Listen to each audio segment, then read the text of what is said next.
আমার কথা হচ্ছে মানে সামনে 14 গ্রাম, সামনে ফেনী, কুমিল্লা হয়ে আসলাম। এই দেখেন হচ্ছে গিয়ে মানুষকে মিস করার জন্য ট্রলার বলেন বা হচ্ছে গিয়ে স্পিড বোট বলেন, সেগুলো হচ্ছে গিয়ে পিকআপে নিয়ে যাইতেছে। আর এইদিকে দেখেন কি ভাই, এই ট্র্যাকের ভিতরে কি আছে? আম। আম। এদিকে কই নিয়ে যাবেন? চট্টগ্রাম।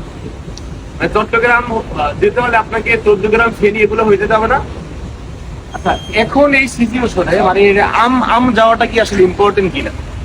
মানে ওদিকে মানুষ হচ্ছে গিয়ে যেটা যেটা শুনুন, এই এই আপনার হচ্ছে গিয়ে টলার আছে, এইভাবে এদিক যদি তুমি রাখো, এদিকে পিছন রাখো, এখানে পিছনের ভিতরে মাইক্রোর চেয়ে মানে ট্রাকই বেশি। মানে মানুষজন হেল্প করার জন্য টলার নিয়ে যাইতেছে, স্পিড বোট নিয়ে যাইতেছে। এখানে হচ্ছে গিয়ে তারা মানে এই বিশাল বিশাল ট্রাকের ভিতরে আম নিয়ে যাইতেছে। এখানে হচ্ছে আম নিয়ে যাইতেছে, মানুষজন হেল্প করার জন্য, মানুষজন উদ্ধার করার জন্য নিয়ে যাইতেছে। এখানে হচ্ছে এই দেখেন বিশাল বিশাল ট্রাক, এগুলো নিয়ে যাচ্ছে, এগুলো কোনো মানে হয়, এগুলো কোনো মানুষের কোনো মানে আছে না। করার জন্য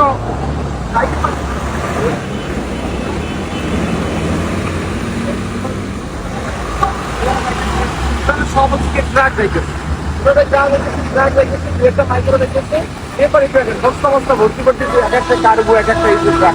এগুলোর জন্য জ্যাম হইতেছে, হেল্প করতে চাইবে না, হেল্প করতে চাইতে পারতেছে না, জ্যামে আটকে যাচ্ছে।